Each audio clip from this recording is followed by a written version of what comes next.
If you've ever dumped a pile of fresh grass clippings in a corner of the garden and thought, this will turn into rich soil in no time, you're not alone. I used to think the same. But at Rootshaven Grounds, we decided to stop guessing and actually track what happens. We followed a simple batch of lawn clippings from fresh-cut green to dark, crumbly humus, and the timeline might surprise you. Let's walk through what really happens, how long it takes, and how you can speed up the process in your own garden. From lawn waste to garden gold, grass clippings are one of the most underrated soil-building materials available to home gardeners. They're free, they're packed with nitrogen, and they break down faster than woody garden waste. But turning into true humus, that stable, dark organic matter that improves soil for years, takes longer than most people expect. When you first mow your lawn, those bright green clippings are considered green compost material, meaning they're high in nitrogen and moisture. At this stage, they decompose rapidly, but they are still far from becoming humus. In our Rootshaven Grounds tracking experiment, we found that grass clippings go through 3 clear stages before becoming humus: rapid breakdown, compost transformation, and long-term stabilization. Stage 1. Rapid breakdown, which takes about 1 to 4 weeks. Fresh grass clippings start decomposing almost immediately. Within a day or two, microbial life explodes into action. Bacteria and fungi begin consuming the soft plant tissues, generating heat as they work. If you pile clippings thickly, they mat together and heat up fast. In our test pile, internal temperatures rose noticeably within the first week. This is the fastest phase of decomposition, but it's also where many gardeners run into problems. Because grass is so nitrogen-rich and wet, a thick layer can turn slimy, smelly, and anaerobic. Instead of breaking down cleanly, it starts rotting. When we spread clippings in thinner layers or mixed them with dry leaves, airflow improved and the breakdown was much healthier. By the end of the first month, the bright green color had faded to dull olive or brown. The texture changed from recognizable blades to soft, clumpy organic matter. But this was still unfinished compost, not humus.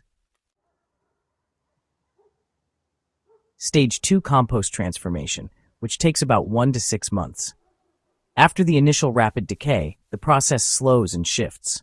Now fungi, actinomycetes, and other decomposers take over, breaking down tougher compounds like cellulose. In our monitored pile, this was the phase where the material started to resemble real compost. The smell became earthy instead of grassy. The pile cooled compared to the early hot phase. Individual grass blades were hard to identify. Under good composting conditions, meaning the pile was turned occasionally and kept slightly moist, the clippings became finished compost in about 2 to 4 months. In a passive pile that we didn't turn much, it took closer to 5 or 6 months. Here's the key point many gardeners miss. Finished compost is not yet humus. Compost is still actively decomposing organic matter. Humus is the end result after most easily decomposed materials are gone and only stable organic compounds remain. Stage 3. Humus formation, which can take anywhere from 6 to 24 months. Humus forms slowly, quietly, and mostly underground. After we added our finished composted grass clippings to garden beds, we continued observing the soil over time. Over the next year, earthworms, microbes, and soil fungi kept working. The compost particles became darker, finer, and more integrated into the soil. By around the 12-month mark, the material was no longer recognizable as compost. It had become part of the soil itself, dark, crumbly, and stable. This is when we consider it true humus. In cooler or drier conditions, or if compost is simply left in a pile without being added to soil, this humus-forming stage can take up to 2 years. So the full answer to the question is this. Grass clippings can turn into finished compost in a few months, but becoming stable humus usually takes 1 to 2 years. What affects the speed of humus formation? Not all grass clipping piles behave the same. In our tracking, several factors made a big difference. Moisture was huge. Microbes need water, but too much turns the pile anaerobic. We found that clippings decomposed best when they felt like a wrung-out sponge, damp, not dripping. Airflow was another game changer. When clippings were piled thick and compacted, decomposition slowed and smelled bad. When mixed with dry leaves, shredded cardboard, or straw, oxygen could move through the pile and everything worked faster. Temperature also mattered. During warm months, breakdown was much quicker. In cooler weather, the process slowed dramatically. Gardeners in warmer climates may see faster composting, but humus formation still takes time because stabilization is a slow biological process. How to help grass clippings become humus faster. While you can't rush nature too much, you can definitely help the process along. First, avoid dumping thick layers of fresh clippings directly onto soil. This creates a slimy mat that blocks air and water. Instead, let clippings dry for a day, or mix them with browns like dried leaves before mulching. Composting them properly is even better. When we layered clippings with carbon-rich materials and turned the pile every couple of weeks, we cut the composting phase nearly in half. Smaller particles also break down faster, so mowing regularly, producing shorter clippings, helps. So, once compost is ready, adding it to garden beds, instead of just leaving it in a pile, really speeds up the final transition to humus. Soil life finishes the job way more efficiently than a static heap ever could. Now, why is humus worth the wait?